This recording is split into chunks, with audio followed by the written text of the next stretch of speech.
Welcome, everyone, to the most ambitious endeavor in Androffan history, the city-sized state-of-the-art Divinity, and of course its accompanying fleet. The Androffan flagship is equipped with the Divinity drive, the first of its kind large-scale, faster-than-light drive, capable of generating wormholes through the very fabric of reality, and a 25-year mission to explore the deepest reaches of uncharted space, to find life, both intelligent and unintelligent, document them all, gather data, and most importantly, where appropriate, make first contact. Deliver to them the gifts of the most advanced civilization in the known universe, the solutions to their problems. Answers from beyond the stars. Only the theoretical best and brightest of all Androffa and their allied worlds have been chosen for this critical, grueling mission. Of course, there are always those that slip through the cracks, that get their positions because of nepotism, or a lack of competition in a particular area, perhaps even deception. These things happen. On a ship like this, huge though its crew complement may be, everyone wears multiple hats. There's always work to be done, and that's probably for the best. Being locked up together for a generation in a world of metals and plastics can be a strain on the psyche.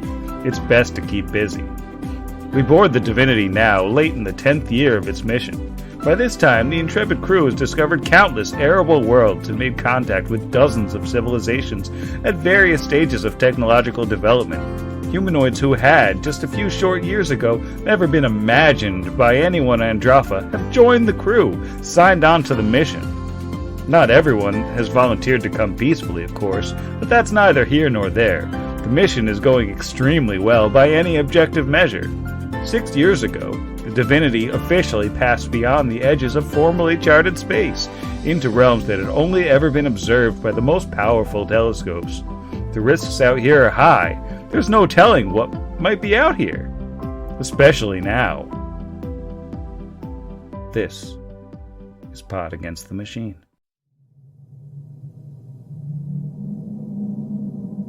You can take away my spaceship.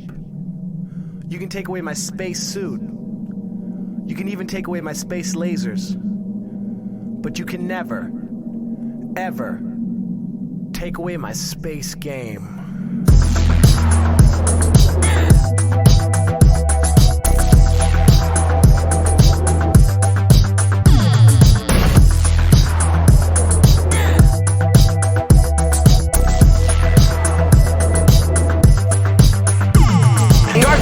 Stop me. I'm on fire tonight. Boba Fett can't stop me. I'm on fire tonight. Vader can't stop me. I'm on fire tonight. Space player blowing up like dynamite. Dr. Smith can't stop me. I'm on fire tonight. Q can't stop me. I'm on fire tonight. Even hell can't stop me. I'm on fire tonight. Because I've got space game and it feels alright.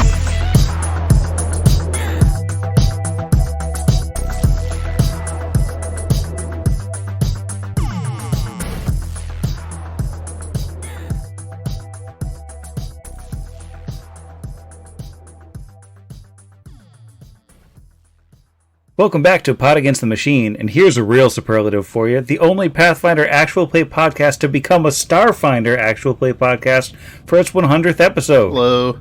Extremely lative. Oh, hey. I'm your host, and here's everybody. I forgot to do We're that. not playing Pathfinder 1E today. Some say they're still playing that Starfinder game from that one time. Anyway, let's get a recap. I mean, as far as we're concerned today, Asher, Alwyn, Brixby, Kira, they're all dead. Well, technically, they're not dead so much as not born yet. Because tonight we're going back in time about 9,000 years and traveling untold light years away from Galarian. We may see answers to some of our biggest questions tonight, maybe.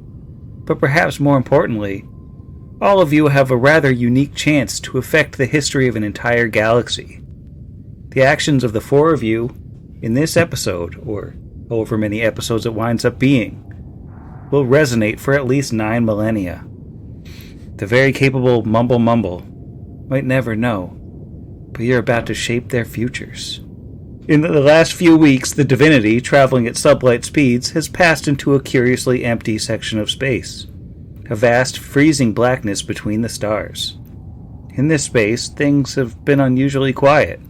Until 4 days ago, you were all working your normal shifts, going about your days much as you have for years. Now, of course, you're in the bridge of the Dapple, staring down a giant dead ship 100,000 miles or more from any backup.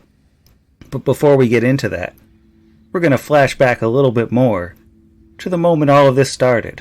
First shift, the shift that all of you work for your normal jobs, starts in less than an hour. What are each of you doing this morning analog, right before your communicators get a ping without warning? Lysander, of course, inside of his quarters, or perhaps the shared crew bathroom, is working on his posture, but also sort of mumbling into his data recorder and maybe, just maybe, shoving a hand towel in to give him a bit more of an imposing triangular physique. I mean, he would love to, but yes, Lysander Norwich Barstow is a human envoy and is the child of a ranking admiral in the Androffan Navy, set out for diplomatic work from birth, essentially. He has to get his hands dirty, get a bit of a callus, a little noblesse oblige, as it were, before he can assume his station as a diplomat. He also enjoys literature. Now, don't all volunteer at once to go. Oh, next. I'll pick the next one. Don't you worry. What's going on with your character, Jarrell? My character is currently in engineering, whatever that would look like on an Androffan giant colony ship thing. She is a retired first lieutenant in the Androffan Navy, who joined this expedition basically because they needed people with certain skills, and she had those available. And they offered her basically, hey, you can be an explorer and go find incredible, amazing stuff, but you have to basically re-enlist. So she did, and now she is just kind of toiling away, I'm guessing probably fixing some type of large, like Kirby-esque piece of machinery with a lot of blinking lights and things on it. She has a little hand rig that I'm going to assume looks like a mix between like a Pip-Boy and an iPad plugged into this thing, and she's hitting things on it. So her name is Calexa Mall. Original character, do not steal. And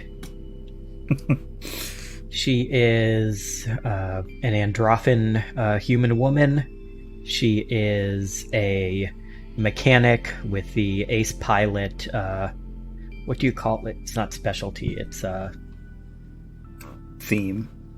Yeah.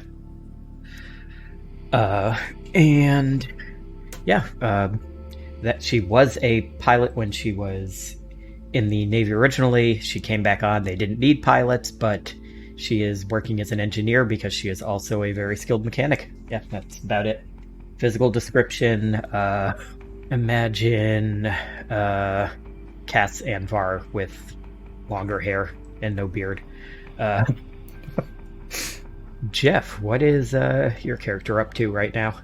Yeah, standing in their quarters over a table full of gadgetry and medical equipment stands what at first glance would appear to be a familiar-ish four-armed Kasatha. But wait, what is that metal or something glinting? Oh, I see. This is Tetros 5, an android xenometric Kasatha. And they in fact speak to themselves as they're preparing for their shift. Medical officers, log number 3902. I am preparing for my shift, as I do each day aboard the Divinity. Yesterday was quite eventful. I attended to 6 microfractures, 2 chemical burns, 4 dermal abrasions, and 58 cases of gastrointestinal distress. By all accounts, it was the shrimp. My microlab is fully stocked. in advance of my duties, we are continuing our journey beyond charted space, so it is difficult to feel adequately prepared for the unknown. It has been illogically stated to expect the unexpected, but that is not something that one can do. So instead, I prepare as I do every day for every outcome that has a statistical likelihood of transpiring. Perhaps today we will discover another new life form. Those are days that I find particularly exhilarating. And I guess that leaves us the best for last. Ladies and gentlemen, Izzy. I actually don't have a character. I'm just here to listen. Everyone's doing great so far. Thank you. As we explore the ship, as it were, we come across a tall, purple-skinned drow. They have bright white hair that is tied in like bantu knots down the center of their head, sort of like a faux hawk situation. They are also in their personal quarters, and they have decided to spend this time before their shift not getting ready, and in fact they are dressed in like, I don't know, regular casual space loungewear, which I assume is like sweatpants but silver. And they are ignoring this pile of papers on their desk. Something is possibly beeping underneath one of them, but they seem very focused on this sort of contraption that they have in their hand, very clearly handmade out of like some silverware or whatever passes for silverware in space, and a handful of wires. And as they're sitting there, they have like a little bowl of space nuts. I don't know, cashews probably. And they'll toss one in the air with one hand, and with the other like spin this device around so it fires off a tiny piece of something that might be metal and just shoot it out of the air. And they've sort of made a game of this, tossing space nuts higher and higher into the air and just like I don't know, shooting skeet or whatever that would be in space. Would you say that they're rustling those space nuts? I might say that. I don't know if I can say that yet and have it be funny to anyone but us. Okay. But yeah, okay, we'll say I do indeed say that. Their name is Feral Jays. Feral is spelled with a Y, like science fiction this time. And that is all I have to say. I guess, I don't know, we're going to discuss, well, if we discuss class things. They're operative with the space pirate theme.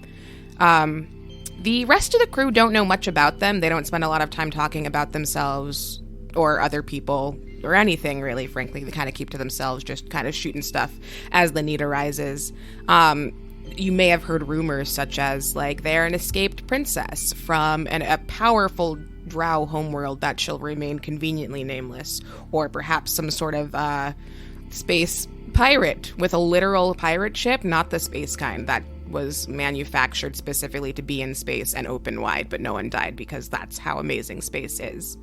You know, it could be anything, not sure, but in the 10, 11 years we've been on board, the story changes anytime someone asks, assuming that they answer in the first place. End scene. All of you get a message on your communicators at pretty much exactly the same time, and it's got like a special ringtone that you can tell means it's official and not just like the group chat. Something about how the shrimp was off yesterday. Or, it's not the group chat. It's definitely something from command. And the message is very simple. It just says that you are to report to the office of Master Chief Amasa Kai at 23:15, which is 45 minutes before your shift begins, but it's also just a few minutes from now. This ship is huge, and you know where she's stationed, and even if you drop what you're doing and rush straight there, it's going to be cutting it close. And the Master Chief is a notorious disciplinarian. So what do you do? Let's start with Zach. What does Lysander do? You're coming from administration, so that's probably the shortest walk. Still in the bathroom, preening, but I suppose with his space toothbrush in his mouth, he says, and so, my dear Paith, I leave you to make my haste. spits, leaves, starts running at a respectable jog. It's a real jostly jog. He doesn't jog well, but he's jogging. Would you like to roll me in athletics just to see how well he jogs? These are the high stakes rolls that we really have. glad that when I was putting this character together, I was like, I cannot wait for my first athletics roll. Man, there is no wall between me and Lysander at this point, and I appropriately roll a 4 to match his 4 for an 8. All right, so it's not the most spirited jog in the history of the Divinity. I don't know how impressed your superiors are going to be with that. He was narrating his entire jog, and I think that's why he's a bit out of breath. Gets a little distracted along the way. Well, Giro, how about Calexa over in engineering? That's a significantly longer trip. You're gonna need to have some serious speed to make your deadline. What's the plan to get to the Master Chief? Do we have any sort of like transport on the ship? Like, are there little like segways or anything around? Or on a future spaceship in the past, like, is there? Let's say, yeah, you can totally steal some kind of space hoverboard. She's going to do that then. She sees her thing goes off. She hears the alarm. She goes, oh, man. Okay. Turns to the person next to her. Yeah, can you finish this up to, I don't know, like some kind of space gnome? Just working on the same machine. And she is going to then go and she unplugs her little multi-tool, her custom rig, and goes and jams it into one of these little space scooters and overrides it and rides it there. All right, why don't you give me a piloting roll, see how well you can dodge the morning crowds. I don't think it was going to be a computer shift three's winded down. Bonus points to hack things. But I'll do piloting. Let's see. Oh, actually, my piloting is higher even with that. You're an ace pilot. I was like, man. Yeah, I was going to say, as a pilot, I assumed that was on purpose. I rolled a 4, but luckily I have a plus 13, so that's a 17. That's solid. So how about Tetros 5? You're over in medical? You might have normally had a day of studying xenomorphic anatomy ahead of you and dealing with gastrointestinal distress, but instead, how are you going to get to Chief Kai's office? Well, got to be prepared for all situations, and Tetros 5 would just check their communicator and say, a most unreasonable amount of time. And then they would inject themselves with a basic booster to increase their land speed by 10 feet. It only lasts, it's only going to last 24 seconds, because math is real good. Starfinder rounds didn't get shorter. Woo! But that'll give them a 40-foot movement speed for a while, hopefully lowering the DC of this terrible athletics check as they begin hastily departing with their microlab in tow. Oh! First Starfinder roll is a natural 17. Granted, only a +3 to athletics, but still a dirty 20. Very nice. And finally, Farrell over in logistics in the quartermaster's office. I assume, being the overachiever, you're rushing right out the door in the space snuggie. You would assume that, yes. Sam, can I ask a question just about the universe that you've created here? Is there any sort of space ventilation system? Oh, of course. There's got to be space ventilation systems. And I assume, like all good ventilation system, that goes directly from the quartermaster's place to the bridge. Wow. Or wherever Cal is. Not Cal, Captain Kai. We said, where did we say they were? More importantly, did they have a ventilation system there also? I mean, it would probably be like a survival role to navigate your way through the ventilation I would think so system. too. That's great. I'm gonna do that. Good thing I put so many points in survival. It's 1. Oh, and that is an 8. So we're going for 9 total. I assume that Farrell will be missing this meeting as they are lodged in a vent. 3 hours later, Farrell drops out Roll up of a the new air character. vent onto the vacant desk of the Master Chief. And they're all gone. Like, well, listen, I got here when I got here. Well, Chief Kai's office is a small and Spartan place. The glaucite walls are adorned only by the built-in light panels, and her desk contains only a terminal. 4 chairs have been arranged for you along the wall on the door side facing her, and she's standing behind her desk when Tetros 5 and Calexa get there on time. And she'll give each of you a polite nod as she's, waiting there with her hands folded behind her back and like the officious sort of hello.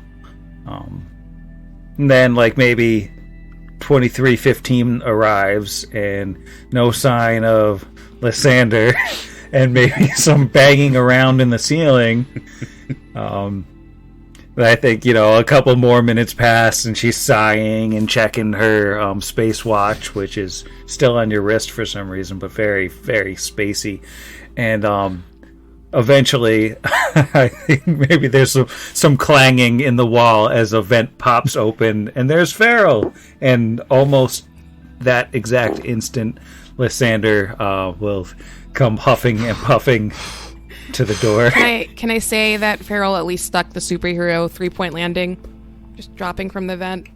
Do I need to roll again for that? No, I think after the indignity, you can have that one. It's not a long Vaulted 40-foot ceilings in the But take 1 damage. Master Chief's office. Do take 1 damage, though. With the statement spike pit right in the center, too. Ooh. Yeah, you definitely get much less cordial nods and hellos as you arrive. But I think that as each of you come in and see each other, it probably dawns on you why you're here, because you work in pretty different parts of the ship and you don't probably see each other on a day-to-day basis. Instead, the only thing the 4 of you have in common is the rarely invoked auxiliary responsibility that you all share, crewing the Dapple, a small utility core with light arms, an oversized drive, and a big old trailer hitch, essentially, on the back of it. So, once the 4 of you are in the office, finally, she hits a button on the desk and the door to her office will slam shut rather dramatically. They're all pocket doors on this ship because that's the Androffan style. It slides shut and then the lock engages audibly with a sort of hiss of the hydraulics. And then she steps up to the desk and puts her hands down on it, fingers steeped and reaching forward slightly. And she says, "I will attempt to be brief, as there's every possibility that time is against us. Most of what you are about to hear is classified. I have been authorized to grant each of you Emergency Security Clearance Code Brown. Assume that anyone you encounter beside myself does not hold sufficient clearance to any of this information. 6 days ago, our sensors detected a heat-producing, planet-sized entity in the vacuum we currently occupy, the space between the stars. It is extremely far from any stellar body, you understand. Should have shed its heat almost instantly. If that makes any sense, I'm no scientist. Powers beyond me have made the determination that this phenomenon must be studied." Her lip kind of twitches as she pauses for a second there. Then she says, 4 days ago, the habitat module Weldal detached from Divinity, bound for the unknown entity. Projections were that the module would intercept the body within a week and reconnect with Divinity well before the next scheduled jump. 3 days ago, their Unity module reported navigation issues, and engineering was struggling to correct them. 2 days ago, Unity detected thrust issues. They'd fallen off schedule and were unable to correct. Yesterday, Unity lost consistent communication with the Wereldal entirely, and Command ordered that the mission be aborted. But the ship has been unable to alter course, and by the start of third shift, Unity had lost connection entirely. The Wereldal is effectively dead in the water. Space water.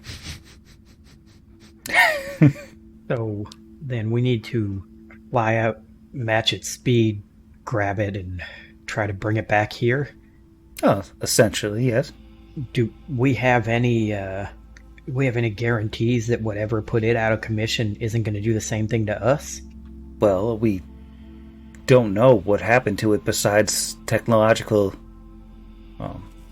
glitches, so at this point there's no reason to believe that there's anything more than just a simple computer failure. So yes, you are to travel out there to dock with the ship, and first priority is to establish the status of the crew. Wonderful, darling. You know that I love a field trip as much as the next space person. It does sound like we'll need some hazard pay for this, so I assume that'll be coming in our next checks, perhaps a bonus. Did you have any plans for that before sending us out here on this potentially not dangerous, but also potentially dangerous mission? As you are being temporarily elevated in security clearance, you will receive a pay rate commensurate with a military official of the requisite security clearance for the duration of the mission. Wonderful news. You could have started with that. And just to clarify, this also includes the free continental breakfast. Your dapple will be... I have no idea what the food is on your ship. I'll say. Well, that's more your department than mine, I would think. Mm-hmm. Finest locker of goo tubes. And bad shrimp. That's the only flavor of goo tube we have. Just the worst shrimp. So this person's title is Master Chief? Chief Mate? What was it? Master Chief. Oh, Chief. Master that was Chief. definitely me, the player. Technically, Master Chief Petty Officer of the Navy. Yeah, Is McPon. the full title. Yeah. Assuming the Androffan titles are the same as real life ones. They're slightly different in very, very detailed and well established in the canon ways that I know well. And Fair. I can't explain them here. I mean, our because it's characters classified. have Code Brown clearance, but we don't. I was going to say, you could tell. Oh.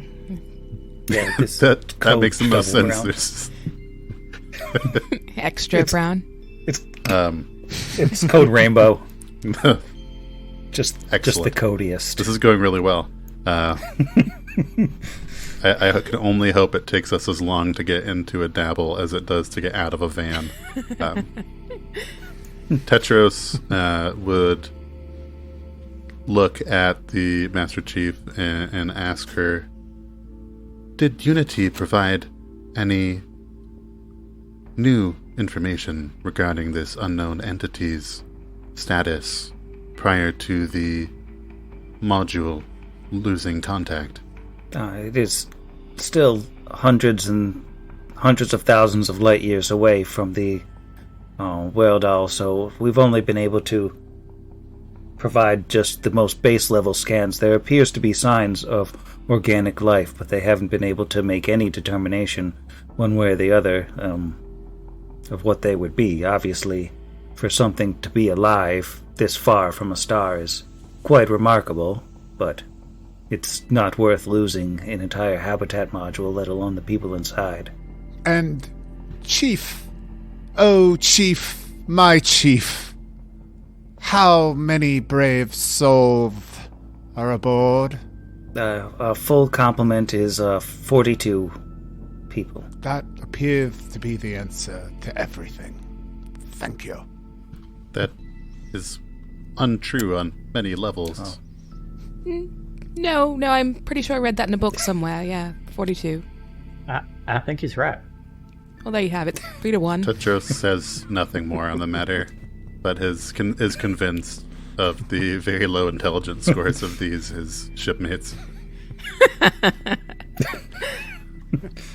Hey, got a 12. If you can reestablish Unity's connection to the ship, the AI should be able to take care of everything from a technical standpoint. In the unlikely event that you encounter hostiles, use your judgment, as reinforcements will be thousands of clicks out, and we will not be able to get help to you quickly. Beyond that, you simply bring the habitat module and the survivors back to Divinity, if at all possible. In the extremely unlikely event that the whale doll cannot be salvaged, you do your best to ensure this is not a one-way trip for all of you. Thank you, darling, for the warm send-off. I can really feel the love. Now, these 42, more or less, personnel on board, they won't know we're coming and attempt to, say, shoot us out of the sky, will they? Or sky. Space, as it were. The whale doll, as a habitat module, is not actually armed with any shipboard weapons. The crew themselves should have weaponry, but once you're close enough, you should be able to contact them just fine over shortband. Now, you all understand, if I had my druthers, this would be a military operation, but command and administration have made their intentions clear. Every possibility exists that this is simply an engineering failure, and a tug is all we need. But I don't like the smell of it, and that's why I've insisted on the 4 of you. Now, Calexa, you served Androffa well in your Navy days.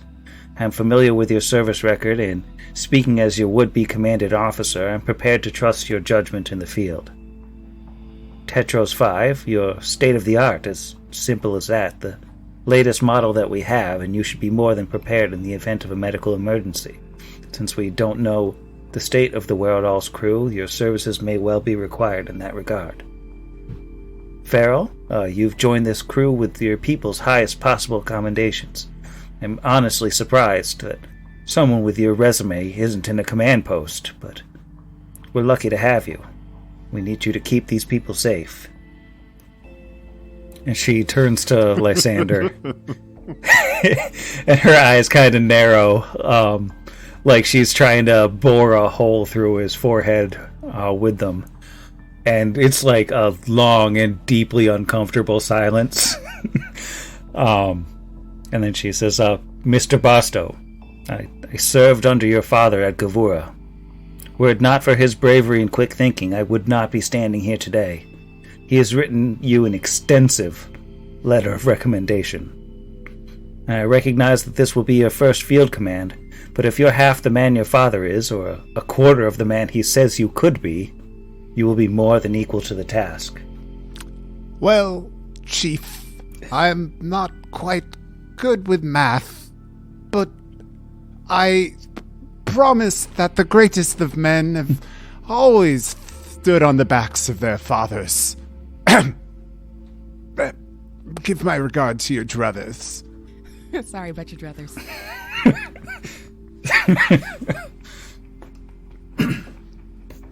Yeah, she clears her throat and says, do you have any further questions, or... We would like to get this mission underway as quickly as possible. I've already arranged for your shifts to be covered by your co-workers. Well, then I suppose we're on our way, and I'll be expecting the continental breakfast on our return. Thank you.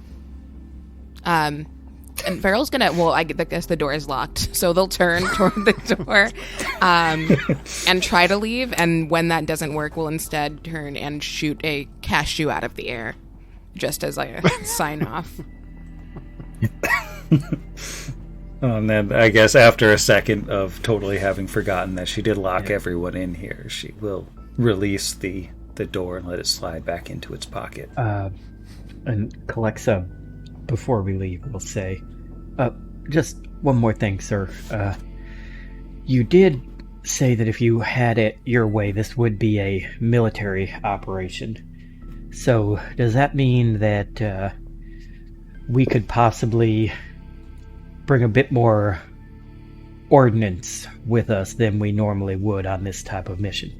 Unfortunately, I don't have the clearance to authorize you any specific ordinance from the Ordnance haver. from the Space armory. yeah from the space armory, but whatever you already have requisitioned to you should be sufficient. And then, in the event that you need anything from aboard the Werdal, there should be plenty of supplies there. All right, but so just so we're clear, anything we do already own, we're okay with taking with us? Yes, I believe so.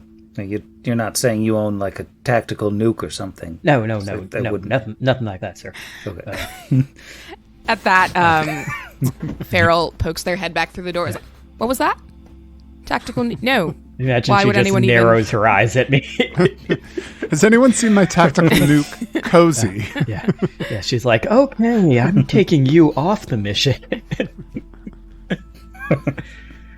So, end of flashback. It's been 4 days since then, and you're on your little ship. You've been burning hard for the Werdal this whole time, and you're on course to catch it basically right now, coincidentally. You're able to stay in contact with the Divinity the whole time. You've got the functioning Unity interface on your ship, and you can talk back with the Masakai, but total radio silence from the Werdal this whole time. So what's the mood on the ship as you make your approach? Any preparations you're taking? Farrell is improvising weapons from whatever isn't stapled, welded.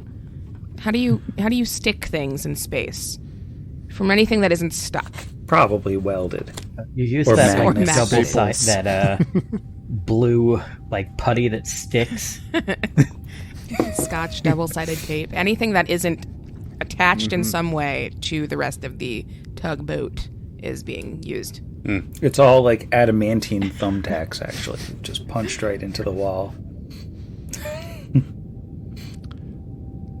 I mean, I have to imagine Lysander is standing in front of the bridge's window, with his hands behind Blocking his back, the view of everything. blocking the view of everything. Also, just kind of checking his teeth against it as he gets a little bit closer, and is like, "Oh, fearful ship is done.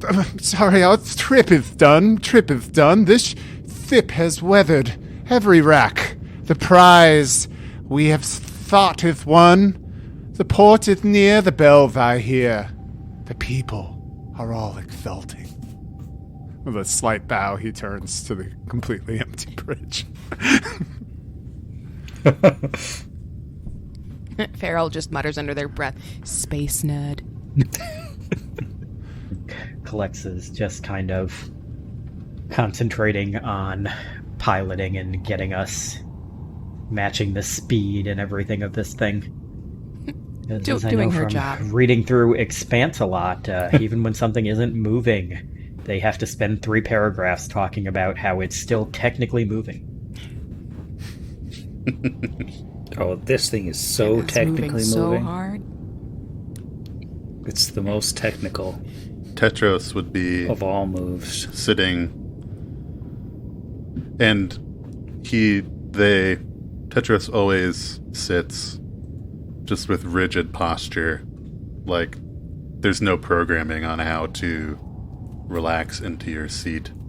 So they are just sitting there at, adrift as it were in space. No, just sitting at the console, continuing to scan in this sort of science officer role to update themselves, and unless told to please stop telling us how far away we are, would continue to update. We are approximately X number of clicks from the Werdal. Scanning. And then would just keep doing that. And I'm sure after 4 days, nobody is tired of it.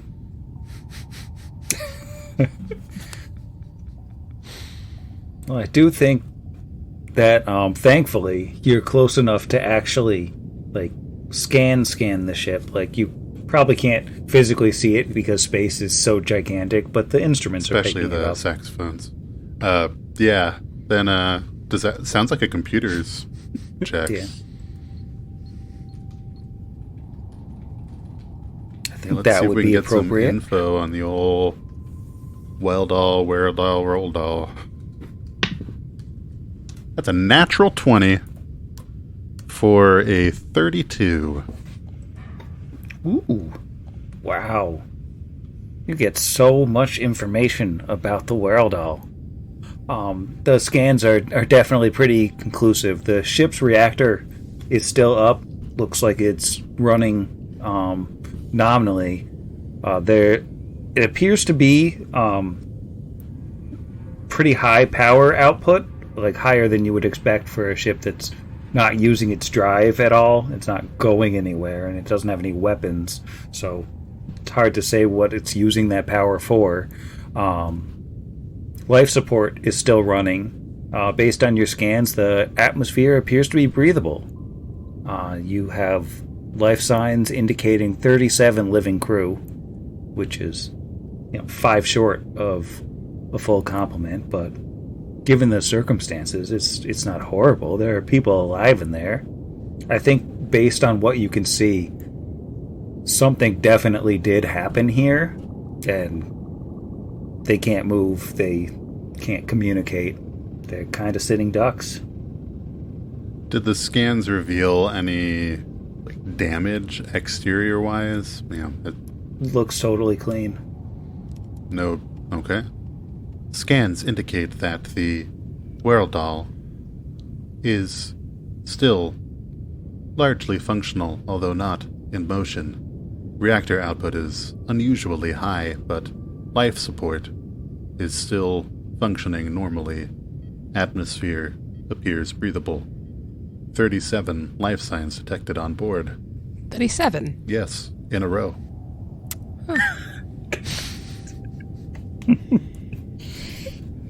Well, then, that sounds like more loot for us. Once we return to the ship, of course, maybe scoop them up, attach them to us. I don't know space tugboat jargon. We just throw the net round them and head on back. We will tow them. Yes, tow. Yes, let's set up the towing then. Yes, the Dapple is equipped with a very large space trailer hitch. And an even larger heart. Stop it. Now, the Throws chief, a space though, cashew at him. I'm allergic to those. Oh. The Swollen. chief, though, didn't she say we were supposed to make contact with them first? So, I mean, if they're not able to answer us because of the power, shouldn't we dock with them before we start pulling them? We don't know what kind of situation they're in. If we just start yanking their ship around, we could cause all kinds of damage. I suppose if you want to do it the long way, I'm just saying, if we want to get back to that continental breakfast, we hook them up and tow them back. And won't that be contact of a sort, after all? I assume that we need to touch them in some way to tow them. Again, I'm not clear on space jargon. Are we within communications range for a short band? Yeah, you should be able to short band. Random. Is Lysander of the Gentle Heart our effective captain on the ship, or is that pilot? Oh yeah. I'm no. guessing It's. I mean, there have been a lot of captainly decisions that are floated by the crew, but that just speaks to Lysander's captaining, that he really has a player. crew of captains. And that's really what you want in definitely. a captain, is a team player. As a team player. Lysander, dear, go read one of your poems to the people and see if they respond as violently as we all do. Thank you. And, excuse me, it's on. Hawk.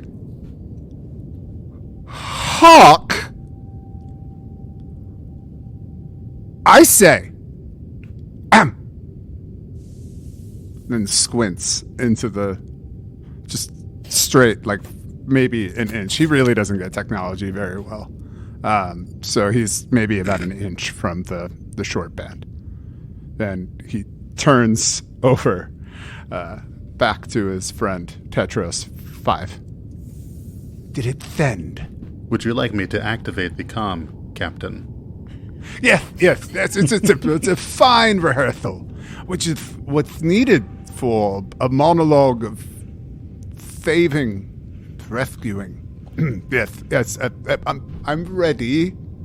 You may activate the thought band. Tetros 5 will activate the short band, and quickly before Captain Norwich Barstow is able to hark unto them, will say, "The Dapple, attempting to contact Module Wereldal, here is a message from our captain."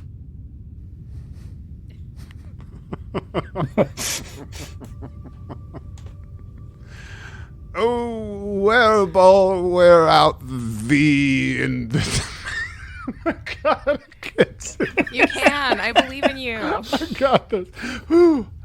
Oh, Wereball, where art thee amongst the spacey skies that lay before me? Is anyone there? Hello? You're sure it's on? You don't get any response from the Wereldal. Just total radio silence, not so much as an acknowledgement beep. And, sir, you read life signs on that ship? Affirmative, Captain. Habitat Module Wereldal, please indicate receipt of message. We have been sent from Divinity to assist you in returning. Please respond. Perhaps they're still processing my opening fuselage.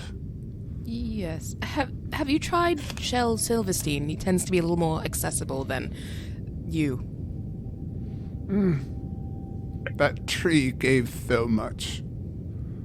Well, yeah, before we go bumping any more glumps, maybe we should think that, I mean, the drive is out, so it could be that just they're not able to send or receive transmissions. The radio could be out. I mean, clearly habitat control's working or they'd all be dead, but it could be that whatever controls communications is down too and they can't reply.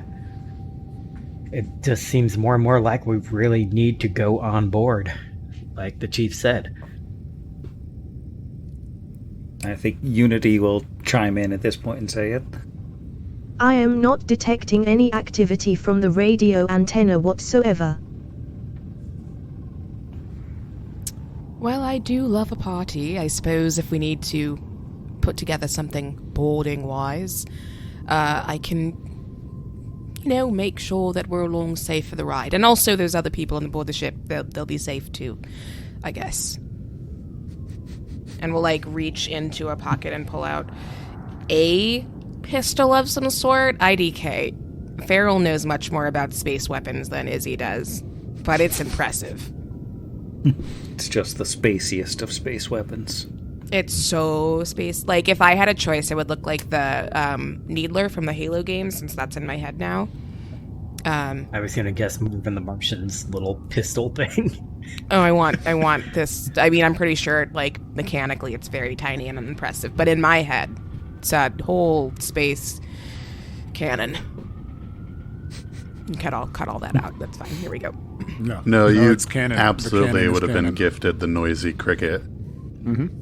That's exactly what I was thinking of too. Yeah, it's so true.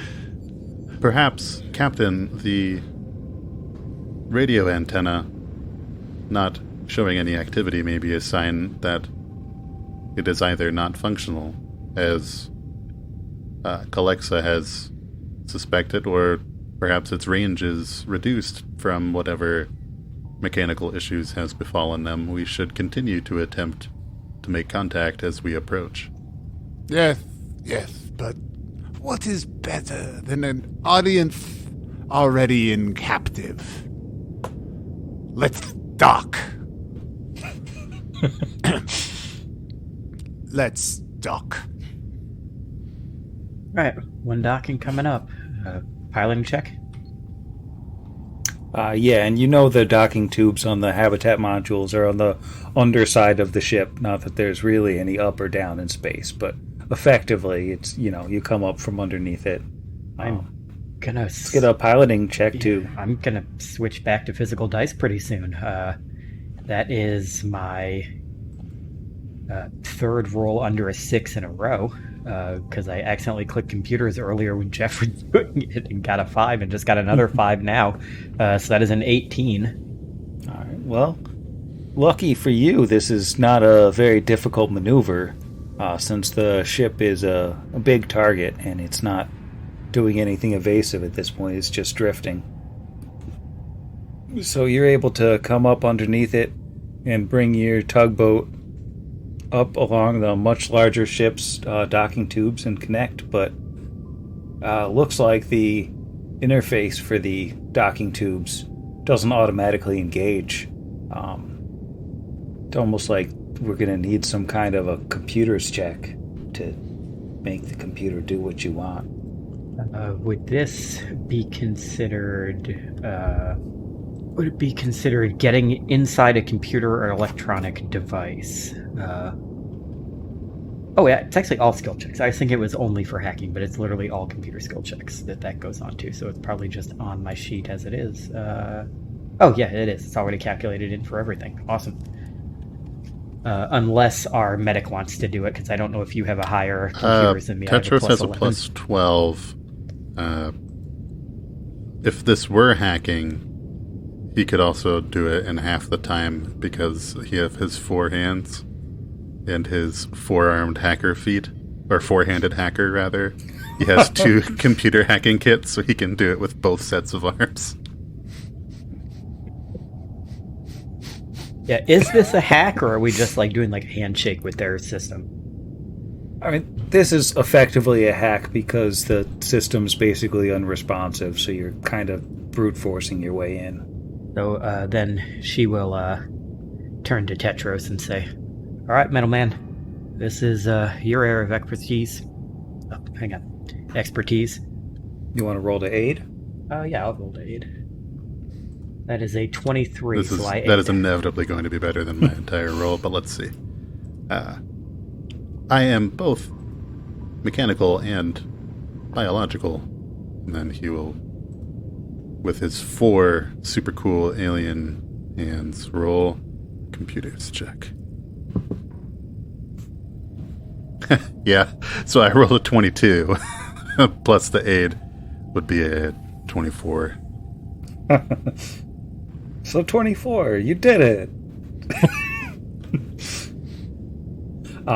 Yeah, with that 24, you're able to basically force a back door into the docking tube, and Unity will chime up and say, There is something interfering with access to the ship's entire computer system, but it appears you have gained access, at least. And you are officially docked with the Wereldahl. And that means to the first map. Ooh. Locked, docked. 2 smoking barrels. I don't think I've seen Zach's token before. Oh my god. The docking tube opens into an airlock, perfectly functioning. The airlock closes behind you, pressurizes automatically, and allows you all into a wide, well-lit corridor. The air in here smells strange. The air on an Androffan ship is very carefully reprocessed under normal circumstances, so that even the most sensitive nose can't pick up an actual scent at all. It's like it's engineered to be totally scentless. But there's a distinct kind of fetid something hanging in the air in here. More organic than any of you have smelled in a decade, since before this mission began. And then there's a large door at the far end of the room. I am remembering my character's name, which is Feral, pulls out a weapon and starts toward that door. does not confirm or anything with their teammates. Just right on out. And I will say, Calexa has, and she would have grabbed this out of storage on the tugboat before we went out, a long arm. It looks like some kind of cobbled together rifle with like what looks like maybe like electromagnets or something studded along the entire length of the barrel. And it's got like an oversized, almost comically oversized magazine stuck to it. And oddly, even though it looks like it should be a two-handed weapon, she's carrying it fairly easily in her left arm while carrying her custom rig in her right hand.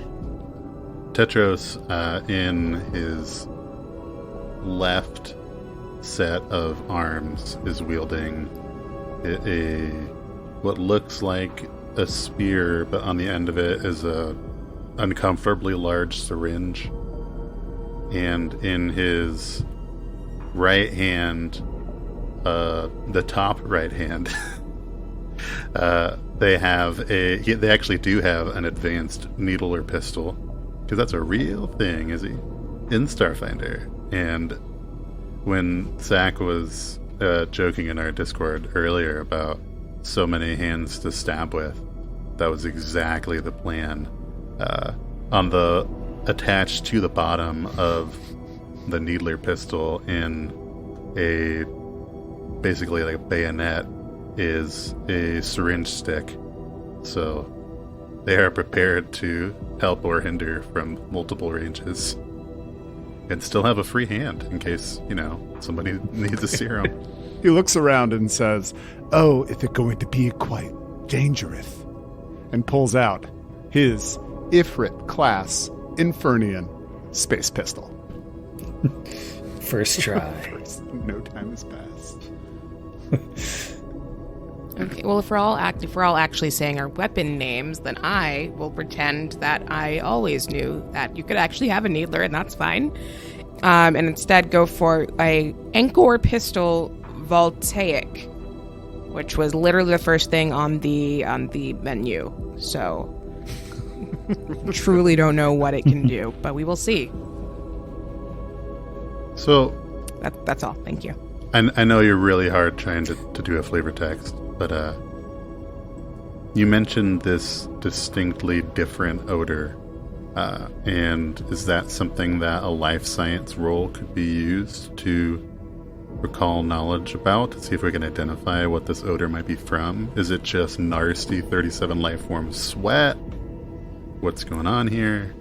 You could totally life science that bad boy. That bad, stinky boy.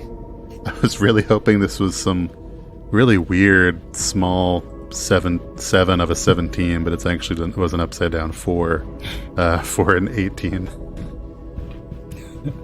Well, that happens to actually be exactly the DC. Life Science 18 recognizes a distinct combination of organic decay, chemical preservatives, and earth. It's sort of like the smell of a grave waiting to be closed, and it seems to be coming through the ventilation. I was going to suggest compost, but grave is good. Or bad. That's just flavor. It's written into the module. I don't know why they said that. Flavor. Module you wrote? There's no telling who wrote it. So we're getting some grave scent. Hang on, we have a map now. I was going to ask, do we see anything? But we don't. Have I moved toward the door? Where is the door? The door is Here, I directly think. in front of you, basically. No, okay, got it. No, it's Left? here. Right. Yeah. There we go. I would like to try and open. To the right, God, yeah. I've poked through the door. Can I open the door? Oh, no. Yeah, you've got sufficient swipe card access for all these doors. Okay, so then Farrell will move toward the door with their weapon that I said to everyone before, and just sort of stand in the room. Can I do like a space perception to just look around in here a little bit? It's still Stop called it, Sam. Let me perception, have this. Space percepting. Oh no, that's a 3. Okay, so like 12 total. Just a floor. Right. No, it looks like a boring spaceship room. Boring spaceship room as expected. Have fun, all go ahead. And Farrell will go back to shooting space nuts. In this room, you do have a large metal desk at the back here with a terminal sitting on it. Then you can see the computer screen is glowing, wasting valuable energy. Shelves of supplies, mostly standard issue vac suits, line the walls here. Everything is immaculately cleaned and organized, like someone from the quartermaster's office has just been through for an inspection. The only sound in here is the gentle hum of electricity that has basically been omnipresent forever, so you don't even really hear it. There's a double door sitting at the back of the room, and then there's also a door behind the desk. Looks like it leads into like a storage closet. So when Tetros did a scan, does it like say what part of the ship the life force situation is coming from, or like is it just? It basically just gives you the complement of biological life forms on the ship. It doesn't tell you where they That's are. fair. Anything useful like that. I'm admiring the size of these space screws right here. Really holding the whole place together.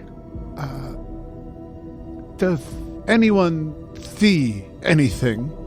Perhaps a welcoming committee? Adoring fans? Liza, darling, as I've just mentioned, there's nothing here in this room. It's a quite boring space room. There seems to be a computer over here that, I don't know, we'll let Tetris deal with. As for your adoring fans, is it possible they could be, decaying?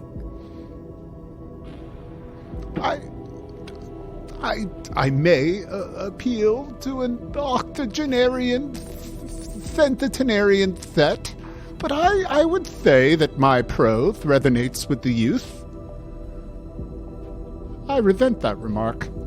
And he starts sort of shuffling forward. Hey, is that a door? Is that a space door? Yeah, there's a space door in front of Lysander, and then there's a space door in front of Tetros. You said the terminal was glowing. Tetros would like to see if he can access the computer with a roll. Well, somebody left it in a lock screen, but with a roll, you might be able to get in there. Before he rolls, before I roll for them, they will just look under the keyboard and say, sometimes people leave key cards or access passwords where they may be easily accessed in case of circumstances just like this. Oh my goodness, so nostalgic. Sadly, this time there's no password under the keypad. Due diligence, and then they will set their pistol and spear down so they can get all four hands on this terminal. Now, can we do the NCIS thing and I can give him an aid? Yeah. Stand over their shoulder and go like, this is what you're going to hack, Sor. So she will, she will get on the other half of his keyboard and we'll each type on half of it, like the entirely realistic television series that is. 26, so that is an aid. Should have let you roll. I think you'll get the next one, because that was only a 19 from Tetros, so a 21 with the aid. But it doesn't even crack it. Perhaps I should switch seats with you. Collect the... Oof. That doesn't crack it. We try a second time? Yeah, Calexa can give it a shot. Okay, so she will give it a try, and I'll probably roll like garbage. Oh, no, that's the highest roll I've gotten tonight. That is a 29. Can. Oh, so a 31. That's plenty to get in. This looks like it was a log of communications going back and forth. A long string of unread incoming communications If you keep scrolling, there are sent communications that never actually transmitted. I don't know if you're interested in looking at any of them or just getting a sense of what's there. Looking at this, they've been getting messages, and it looks like they've been trying to send them out, and they're not going. So she's gonna look through. I think she'll look at the most recent one they've attempted to send out. It looks like the last one they attempted to send out was a request for direction. They said a small stealth craft appeared to dock with them, like, without notice, without alerting the computers at all. It just engaged the docking tubes and connected. And they were going like, please advise, basically. But they clicked send and it didn't go anywhere. Well, everybody come look at this. It says here some kind of stealth craft boarded their ship. Read it with enthusiasm. Okay. It says here some kind of stealth craft boarded their ship, and they must be blocking their messages. Farrell offers polite applause, yes. Until they see Lysander doing it and they stop. No, Lysander's more of a snap guy himself anyway. It's just like... I fail to see how the enthusiasm affects your ability to interpret the message. Agreed. And that is what separates flesh from machine. Oh my Tongue's god, you can't just say growing. that. Tote, I'm not saying that a poet's heart does not beat inside this metal breast, but my friend Tetro sees the world in a bit more science, where it is a riot of art. You should examine the rest of the messages. Okay, let's. If we look through the rest, do we see anything else of interest? And you see basically numerous status reports of all the systems failing, and it appears like intermittent computer failures. There are an inability to get into different systems sometimes, and sometimes they can break in, but and it looks like all these technical problems were just mounting over the course of several days. And you do see that a whole bunch of incoming communications came from the Divinity. And you actually see, like, your incoming communication from just a little while ago is sitting there unread. So they did receive it, but it doesn't look like anybody listened to it. And it doesn't look like they could respond. Are we able to see or tell, like, when someone last accessed this computer? Or can we just assume if there are messages from X days ago, they weren't listened to, and therefore this computer hasn't been used? Does that make sense? That is what I will assume, unless there's more definite way to suss that out. It looks like this computer hasn't been used in at least a couple days. Are there, like, space cameras on this place, like, at all? Like, any sort of... Like any cams? Yeah, record cam, like, that we could see more about the ship that docked, or maybe anybody that might have gotten off of it? Like an SCCTV. We accessed the Eufy cams. Mm-hmm. Yeah. Or even if we can just get a live feed of what's going on in the rest of it now, if we can't see archived. And I think that you would know that you'd need to be in some kind of security office for that, or maybe on the bridge. That's not the kind of feed you'd be able to get just from a random terminal. Fair. Right. Should we press forward then? What do you make of that door back there? Oh, it's quite nice, very dense. Does a good job of staying shut, I suppose. I'm sorry, did you want that more enthusiastically? Oh, door, look how closed you are, etc. Lysander affixes a nice dramatic try Excellent. sticker to the outside. Space sticker, Did we have access to like a blueprint or like a diagram of the ship's layout, this habitat module in advance? Would we already kind of know where things are? Yeah, you would generally know, like, this is a storage closet. The docking deck is very small and basic. It's just basically for in and out. Well, it should just be a storage closet. That's what's standard on this model of ship. But could be something useful in there. Yes. What doth it hold in store? You gonna open it? I'm all the way over here. I'm the captain. I'm just captaining right now. If it can be, Farrell will walk up to the door and attempt to open it, if it can be opened. Any chaos space doors work. Good. Yeah, you've got all the space keys. Oh, that's right. Okay. So opening up that door, it was locked, but you do have the space keys. The walls in here are lined with storage lockers. Each one is clearly labeled with what inventory-controlled items they contain. So you have one that's labeled like tactical numbing beams, one that's labeled riot shields, one that's labeled basic medkits. There does happen to be a locker at the back labeled explosives. I don't know if anyone cares about that sort of thing. Go ahead and make a hard line toward that guy. I was going to say, I'm pretty sure a couple of us have grenade proficiency. Pretty sure I have neither, but still interested. Well, if you crack open the locker labeled explosives, you do find a 10-pack of Mark II frag grenades. Though if you open it, one is missing, so it's only 9. And 5 Mark I riot grenades. Guess we'll hang on to these, call it a search and rescue fee. Tuck those into a baggie, I guess. I can't use... I don't think I can use grenades if I don't have proficiency, but for fun, we'll just grab them. Oh, yeah.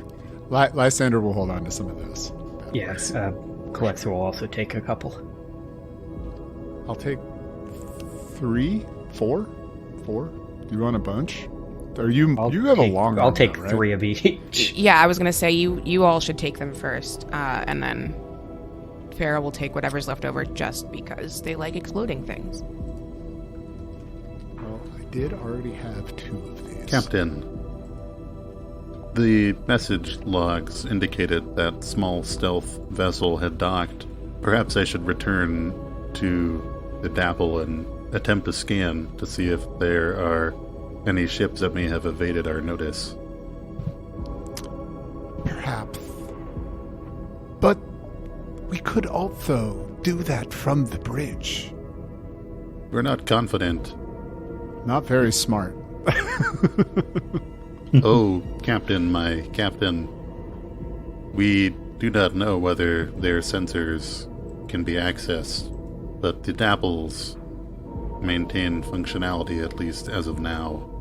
And he would just turn around and walk away and go back through the airlock to the Dapple.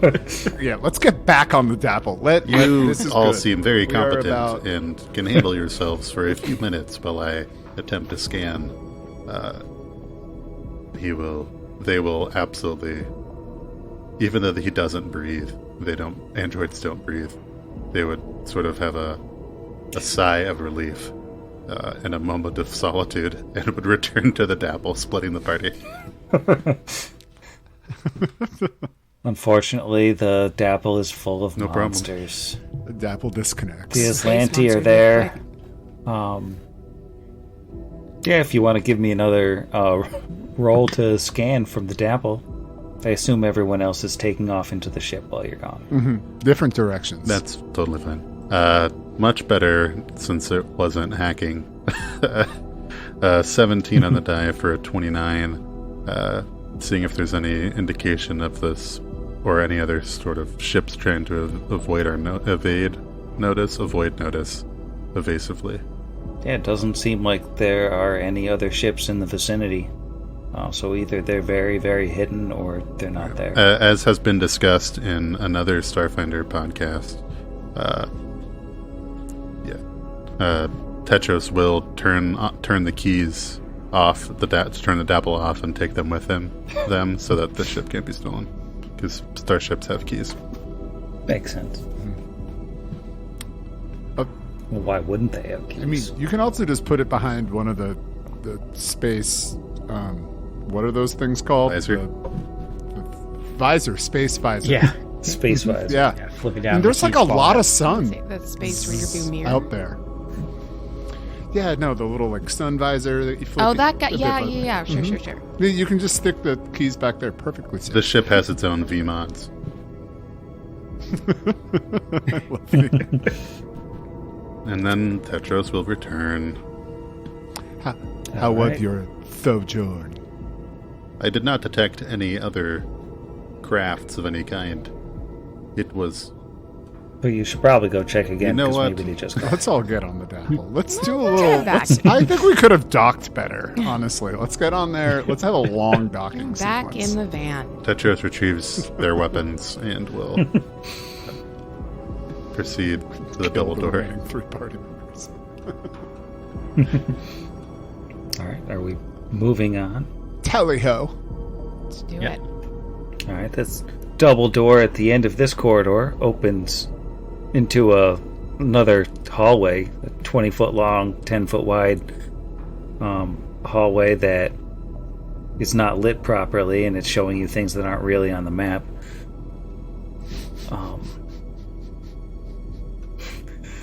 But the smell in here is much stronger.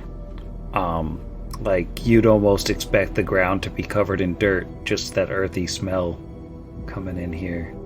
But other than that, it's a featureless room, and Let us I'm admire over this here. featureless room for 7 to 12 more minutes. I mean, no one's got any buff going. We're fine. So there's one door just in front of us. That's it. yeah, just like at the end of the hallway, there's another door.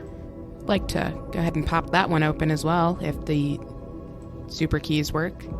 Space key, excuse me. Yeah, that'll open into an easily recognizable crew and freight elevator, which is empty save for the glowing panel of controls on the northwest side. A coil of tubes run from the left side of the panel into the wall, while a single square window on the panel blinks with several lines of text glowing in bright blue. What are they? What does it say? It has a list of the decks. Deck 1 is highlighted, and it says docking. It's highlighted because that's where you are. Deck 2 is crew. Deck 3 is science. Deck 4 engineering. Deck 5 bridge, but bridge does have a warning in red text that says emergency protocols activated, bridge sealed. Well, it does seem like if we want to have any fun aboard this heap, we should head up to the bridge then. Ooh, unless you think they have snacks in the food area of the spaceship. Space food cafeteria. So, as you all gather into this elevator, the elevator door snaps closed suddenly, and those vents that have been pumping the rather stinky air in, they start blowing like much, much harder, and the console with the list of decks on it flashes to just red text that just says override. And why don't we roll for initiative just real quick? Yay. Just a little quick initiativo. Space initiative. Space initiative. What's that up here? Oh, there it is. Ugh. Okay, yeah, Such a high bonus. Why is it garbage? garbage. This is basically just to determine what order you all go. I think Hephaestus just doesn't work. And I think it's maybe the site's glitched and it's D10s instead of D20s. I might have a D6, honestly. Possibly a D4, given my 2 rolls thus far. Those are good signs.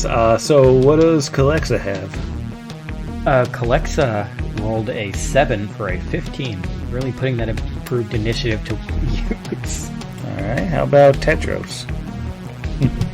Tetros rolled 16 on the dice for an 18. Cool. How about Farrell? Farrell has a 17 for a 21.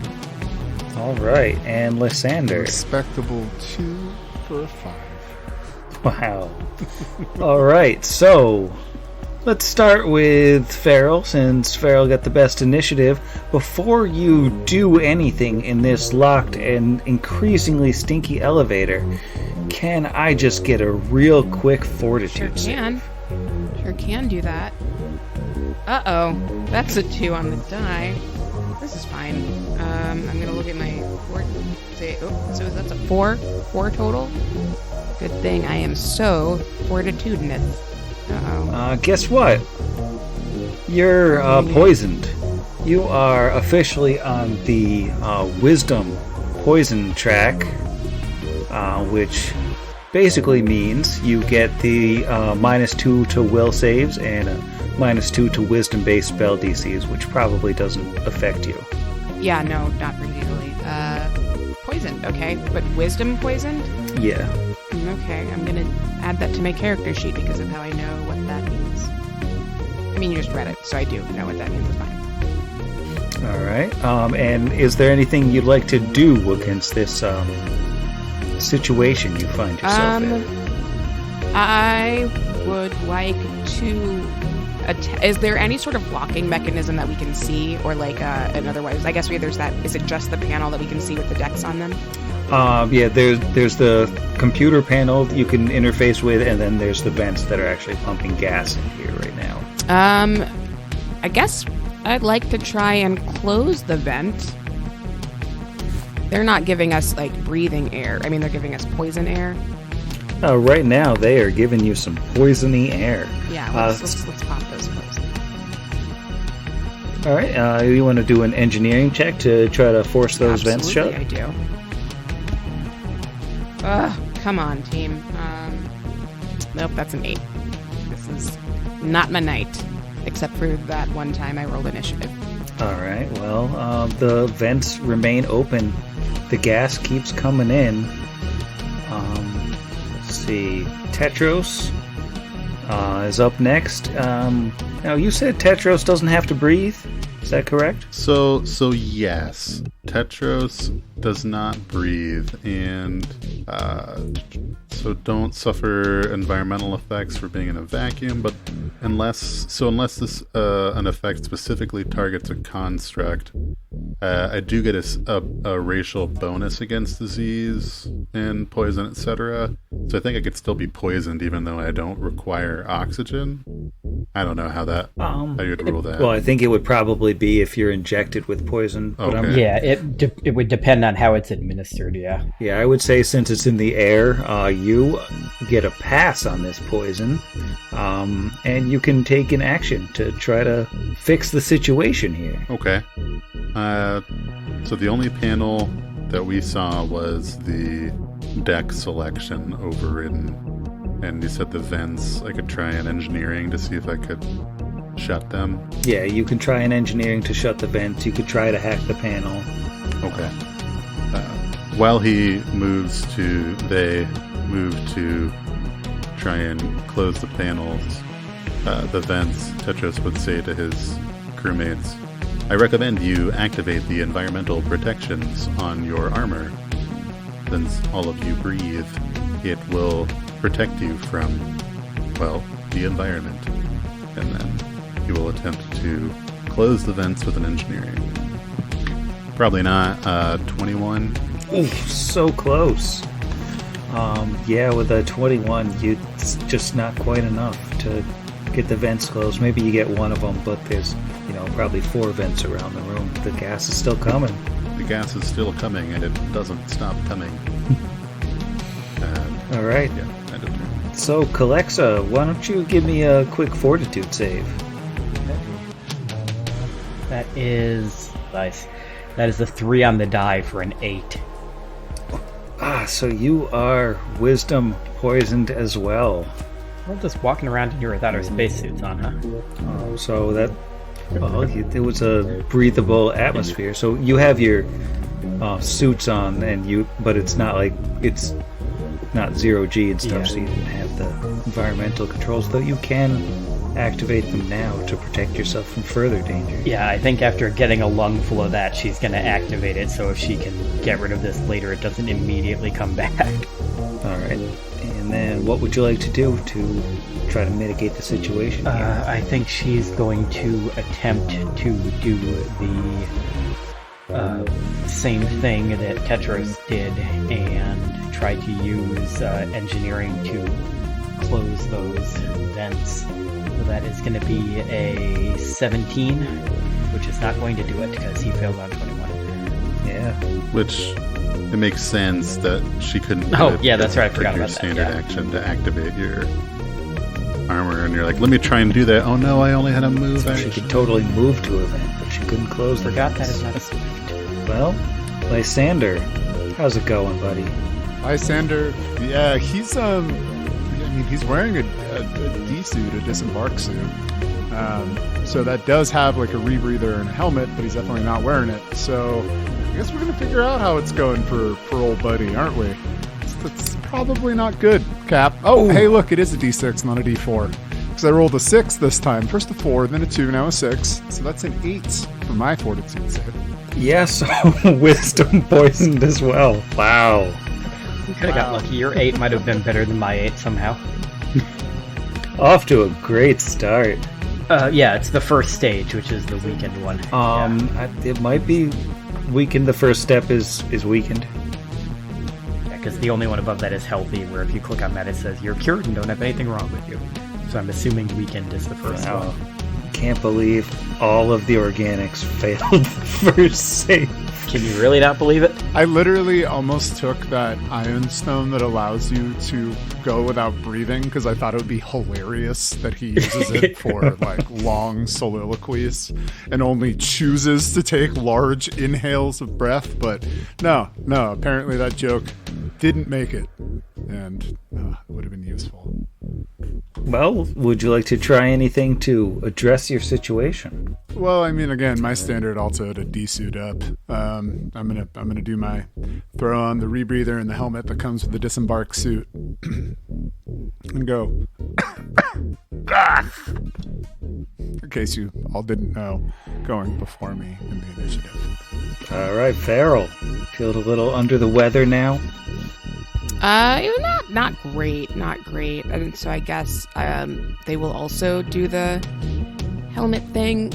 Question aside, is that like a Starfinder standard, or is that a thing I needed to have? It's in my- built into it's every set like of armor. almost that. every armor has it. Excellent, I don't right. think there's any that you would have got that wouldn't have it. Cool. Then I'm gonna do that. Yeah. Which I think we just set as a standard. So the rest of my turn will be like, this is gross. And then also asking, can you say again? It's a weakened wisdom is a -2 to your wisdom. To will saves and to any spell DCs that are keyed to wisdom, which is probably nothing for any of you. If you're using Which is nice. Asbestos, which I don't know if you Excellent, are, great. but if you are, it's got a little thing for it on there. Okay. I did. I got it to work.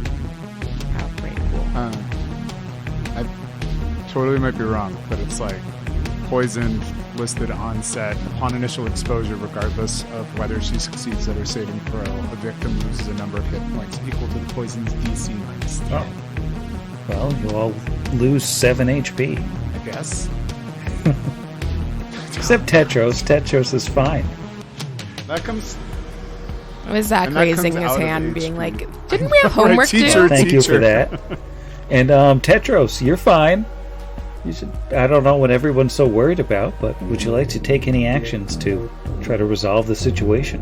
As their first and free action, seeing poor Captain Lysander struggling, Tetros will look, and you might think they were smirking if they ever had an expression, and they would say, perhaps there are some benefits to having a metal composition, despite your attestations to the opposite. And then Tetros would attempt to engineer the remaining vents closed. That's better. A 14 up the dice for a 26. All right. So with 4 arms and no poison, Tetros 5 manages to force shut all of the vents which sort of engages like a click in the walls as the mechanism gets confused because it was trying to dump air in here and now it can't. Something resets and there's all sorts of clanging, and we're going to drop out of initiative as the threat appears to have cleared, though you're all, I think, wearing your spacesuits now. And you maybe learned not to trust the environment in here. The override disappears from the computer panel, but also, did you know that in space, no one can go to bed? Yes. Oh, okay. It's like, yeah, That is empirically inaccurate. So what? Don't. Yeah. Good night. Good space night, Yeah. Sam. Have a night. Bye. Space, good Bye, night. Sam. It's always night in space. Just say space bye. Space bye. It's always night in space. Space Space, night. good night. Space night. Rom Space Night. Yo, DJ Hal, bring that beat back. I'm sorry, Lars. I'm afraid I can't do that. So what can you do? I can play this awesome guitar solo.